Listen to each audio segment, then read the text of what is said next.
अम्मा, आपके बेटे ने मनी ऑर्डर भेजा है। डाकिया बाबू ने अम्मा को देखते अपनी साइकिल रोक दी। अपने आंखों पर चढ़े चश्मे को उतार आंचल से साफ कर वापस पहनती अम्मा की बूढ़ी आंखों में अचानक एक चमक सी आ गई।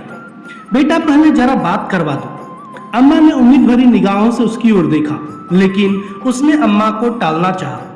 अम्मा, इतना टाइम नहीं रहता है मेरे पास कि हर बार आपके बड़े बेटे से आपकी बात करवा सकूं।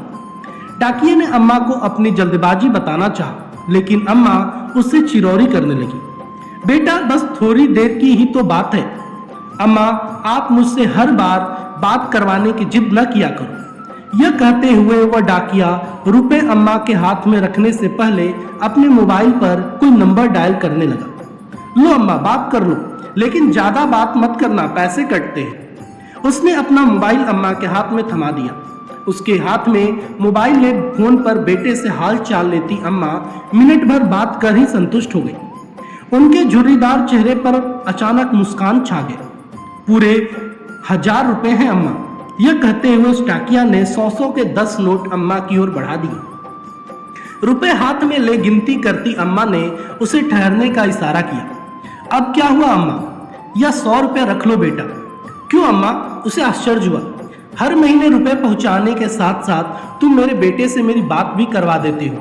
कुछ तो खर्चा होता होगा ना? अरे नहीं अम्मा, रहने दीजिए। वो लाख मना करता रहा, लेकिन अम्मा ने जबरदस्ती उसकी मुट्ठी में 100 रुपए थमा दिए और वो वहां से वापस जाने को मुड़ गया। अपने घर में अकेली रहने वाली अम्मा भी उसे ढेरों आशीर्वाद देती अपनी देहरी के भीतर चली गई। वह डाकिया अभी कुछ कदम ही वहां से आगे बढ़ा था कि किसी ने उसके कंधे पर हाथ रखा। उसने पीछे मुड़कर देखा तो उस कस्बे में उसके जान पहचान का एक चेहरा सामने खड़ा था। मोबाइल फोन की दुकान चलाने वाले राम प्रवेश को सामने पाकर वह हैरान हुआ। भाई साहब, आप यहाँ कैसे? आप तो कभी अपनी दुकान पर होते हैं ना? मैं यहाँ किसी से मिलने आया था, लेकिन मुझे आपसे कुछ पूछना है। राम प्रवेश की निगाहें उस डाकिया के चेहरे पर टिक गई। जी पूछिए भाई साहब। भाई, आप हर महीने ऐसा क्यों करते हैं? मैंने क्या किया भाई साहब? राम प्रवेश के सवालिया निगाहों का सामना करता हुआ डाकिया तनिक घबरा गया।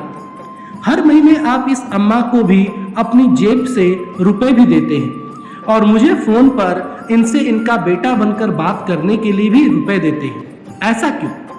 राम प्रवेश का सवाल सुनकर डाकिया थोड़ी देर के लिए सकपका गया, मानो अचानक उसका कोई बहुत बड़ा झूठ पकड़ा गया हो। लेकिन अगले ही पल उसने सफाई दी। मैं रुपए इन्हें नहीं, अपनी अम्मा को देता हूं। मैं समझा नहीं। उस डाकिया की बात सुनकर राम प्रवेश हैरान हुआ, लेकिन डाकिया आगे बताने लगा। इनका बेटा कहीं बाहर कमाने गया था और हर महीने अपनी अम्मा के लिए 1000 रुपए का मनी ऑर्डर भेजता था। लेकिन एक दिन मनी ऑर्डर की जगह उनके बेटे के एक दोस्त की चिट्ठी अम्मा के नाम आई थी। उस डाकिया की बात सुनते राम प्रवेश को जिज्ञासा हुई। कैसी चिट्ठी? क्या लिखा था उस चिट्ठी में? संक्रमण की वजह से उनके बेटे की जान चली गई। अब वो नहीं रहा। फिर क्या हुआ भाई? राम प्रवेश की जिज्ञासा दुगनी हो गई, लेकिन डाकिया ने अपनी बात पूरी की। हर महीने चंद रुपए का इंतजार और बेटे की कुशलता की उम्मीद करने वाली इस अम्मा को यह बताने की मेरी हिम्मत नहीं हुई। मैं हर महीने अपनी तरफ से इनका मनी ऑर्डर ले आता हूँ, लेकिन यह तो आपकी अम्मा नहीं है ना? मैं भी हर महीने 1000 रुपये भेजता था अपनी अम्मा को, लेकिन अब मेरी अम्मा भी कहाँ रही? यह कहते हुए उस डाकिया की आंखें भर आई। हर महीने उससे रुपए ले अम्मा से उसका बेटा बनकर बात करने वाला राम प्रवेश उस डाकिया का एक अजनबी अम्मा के प्रति आत्मिक स्नेह देख निशब्द रह गया।